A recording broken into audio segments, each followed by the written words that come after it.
All right, so once you're on the Watershed Alliance webpage, if you click user login, you'll be able to log in with your account. I can make sure you have your username and password. So once you're here, you can go up to add user.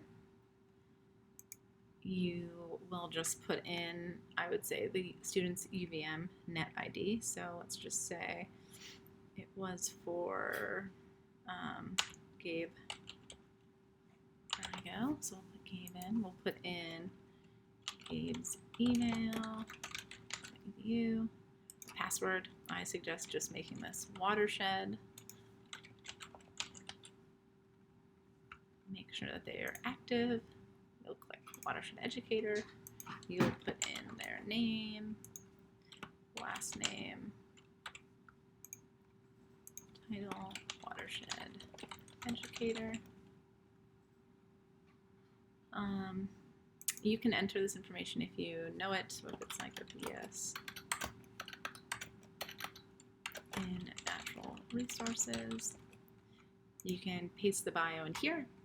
Then you'll choose a file for their photos. So let's just say it's this photo.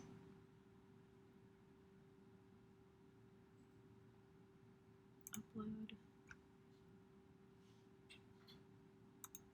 Password. This is having a hard time with the file type for whatever reason. Okay, so upload. I'm not sure. I think it's just because this file is too big, but I think you won't have this problem with their, like with their photos.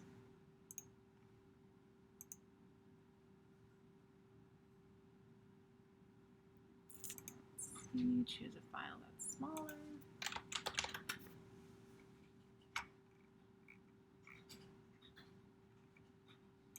Just pretend to use Allie's photo for a second.